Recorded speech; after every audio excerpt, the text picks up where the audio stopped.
ॐ अथ षट्चत्वारिंशोऽध्यायः। मुनय ऊचु श्रोतुमिच्छामहे देव कथाशेषं महीपते। तस्मिन् क्षेत्रवरे गत्वा किं चकार नराधिप। ब्रह्मोवाच शृणुध्वं मुनिशार्दूला प्रवक्ष्यामि समासतः। क्षेत्रसदर्शनं चैव कृत्यं तस्य च भूपते। गत्वा तत्र महीपाल क्षेत्रे त्रैलोक्यविश्रुते। ददर्श रमणीयानि स्थानानि सरितस्तथा। नदी तत्र महापुण्या विन्ध्यपादविनिर्गता। स्वीत्रोपलेति विख्याता सर्वपापहरा शिवा। गङ्गातुल्या महास्रोता दक्षिणार्णवगामिनी। महानदीति नाम्ना सा पुण्यतोया सरिद्वरा। दक्षिणस्योदधे गर्भं गता वर्ताति शोभिता। उभयोस्तटयोर्यस्या ग्रामाश्च नगराणि च। दृश्यन्ते मुनिशार्दूला सुसस्या सुमनोहरा। हृष्टपुष्टजनाकीर्णा वस्त्रालङ्कारभूषिता। ब्राह्मणा क्षत्रिया वैश्या शूद्रास्तत्र पृथक् पृथक्। स्वधर्मनिरता शान्ता दृश्यन्ते शुभलक्षणा। ताम्बूलपूर्णवदना मालादामविभूषिता। वेदपूर्णमुखा विप्रा सषण्डगपदक्रमा। अग्निहोत्ररता केचिदोपासनक्रिया।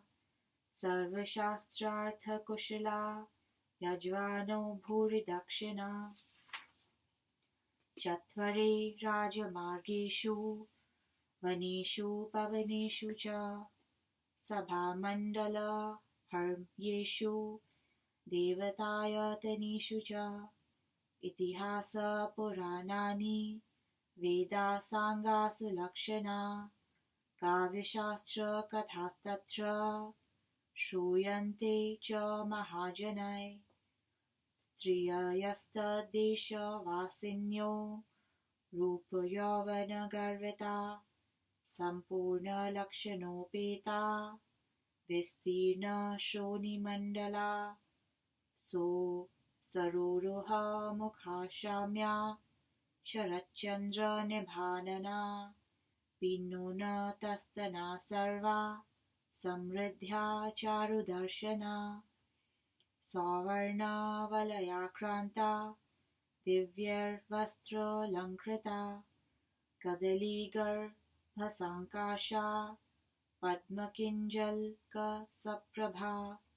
बिम्बाधरपुटाकान्ता कर्णान्तायतलोचना। सुमुखाश्चारुकेशाश्च हावभाववनामिता। काश्चित् पद्मपलाशाक्ष्य काश्चिदिन्दीवरीक्षणा।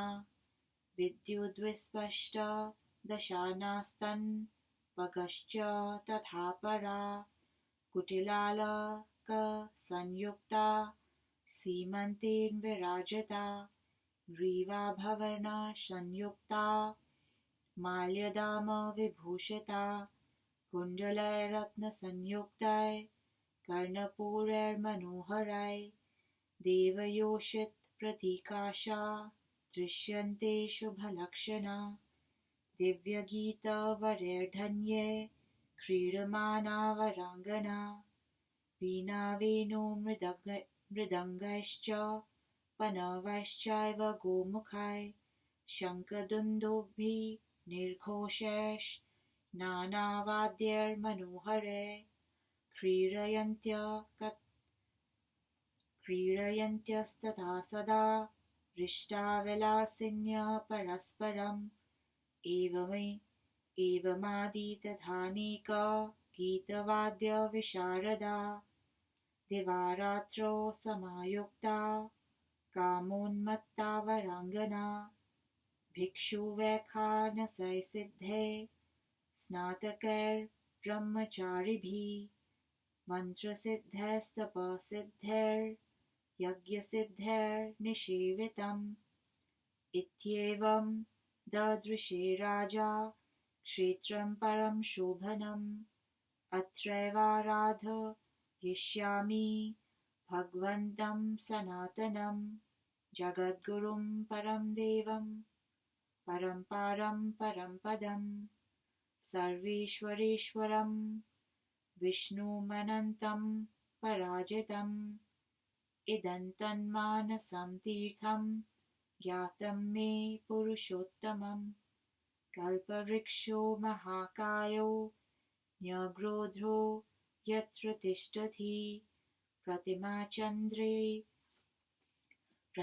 चेन्द्रनीलाख्या स्वयं देवेन गोपिता न चात्र दृश्यते चानया प्रतिमा वैष्णवी शुभा तथा यत्नं करिष्यामि यथा देवो जगत्पति प्रत्यक्षं मम चाभ्येति विष्णु सत्य पराक्रम यज्ञैर्दानैस्तपोभिश्च होमैर्ध्यानैस्तथार्चनै उपवासैश्च विधिवच्चेर्यं व्रतमुत्तमम् अनन्यमनसा चैव तन्मना नान्यमानसा विष्णवाय तन्विन्यासे प्रारम्भं च करोम्यहम्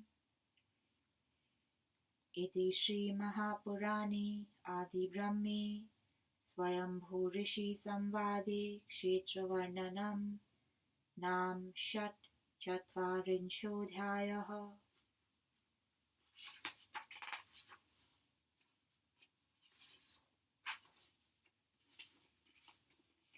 मुनि कहते हैं, हे देव, हम राजा इंद्रद्युम्न की कथा सुनने की इच्छा रखते हैं। इन राजा ने उत्तम क्षेत्र में जाकर क्या किया? ब्रह्मा कहते हैं, मैं उन राजा के द्वारा पुरुषोत्तम क्षेत्र दर्शन का संक्षेप कहता हूँ। वे राजा इस त्रैलोक्य प्रसिद्ध विशुद्ध क्षेत्र में आए तथा उस रमणीक स्थान तथा नदियों का दर्शन किया।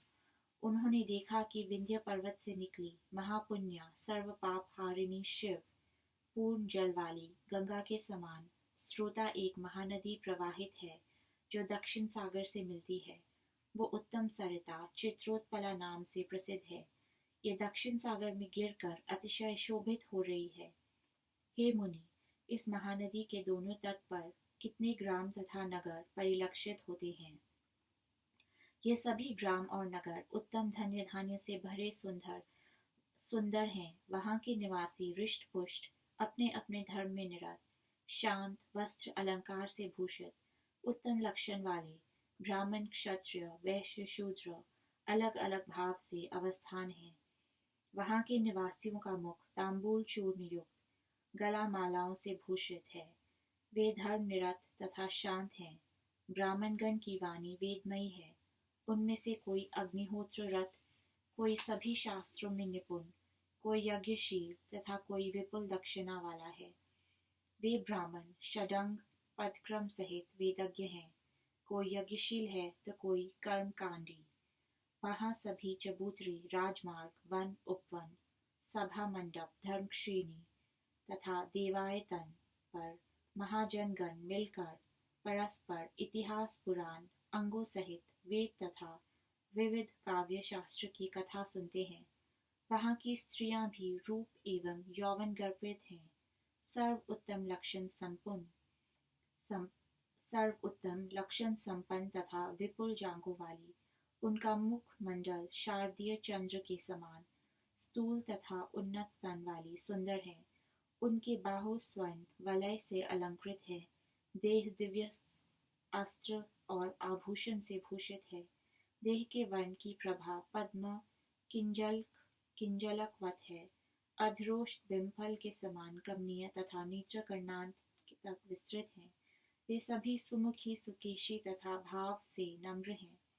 उनमें से कोई कोई पद्म पलाशन नयना है, कोई इंदिवर के समान नयनों वाली, कोई विद्युतवत चमकने वाले दांतों वाली, कोई तंगवंगी, कोई कुटिल अलकों वाली, तथा कोई कोई ग्रीवा में आभरण पहने हैं, मालाओं से अलंकृत, मनोरम रत्न कुंडल मंडित, सर्व शुभ लक्षण से युक्त तथा देवस्त्री जैसी हैं। ये सभी विलासिनी उत्तम स्त्रियां यहाँ दिव्य गीतध्वनि, वेणु वीणा मृदंग, पनव, गोमुख तथा शंख प्रभृति मनोहर वाद्यों के निनाद से सदा प्रसन्न मन से क्रीड़ा करती हैं। एवंविध वहाँ गीतवाद्य में निपुण बहुत सी वारांगनागण कामोन्मत्ता होकर दिवा रात्रि नाना संभोग सुख में है। इसके अतिरिक्त वहाँ बहुत से भिक्षु, वैखानस, सिद्ध, स्नातक, ब्रह्मचारी, मंत्र सिद्ध असंख्य लोग विराजित हैं। राजा इंद्रद्युम्न ने ये परम शोभन क्षेत्र देखकर निश्चित किया कि मैं यही भगवान सनातन जगत गुरु परम देव परम पद सर्वेश्वर अपराजित अनंत विष्णु की आराधना करूंगा। वो यही मानस तीर्थ पुरुषोत्तम क्षेत्र है। ये विलुप्त विशाल कल्पवृक्ष न्यग्रोध यहाँ विराजमान है। यहीं पर स्वयं देवदेव ने अपनी इंद्रनील प्रतिमा गोपित की थी। यहाँ अन्य कोई वैष्णवी प्रतिमा नहीं दिखती। अतः ऐसा यत्न करूंगा जिससे देवदेव जगतपति सत्य पराक्रम विष्णु का मुझे दर्शन मिले। मैं अब से यज्ञ, दान, तप, होम, अध्ययन, अर्चन, उपवास तथा सविधि उत्तम व्रतों द्वारा अनन्य मन से भगवत परायण होकर विष्णु देवालय का निर्माण करना प्रारंभ तो कर ही रहा हूँ। षट्चत्वारिंश अध्याय समाप्त।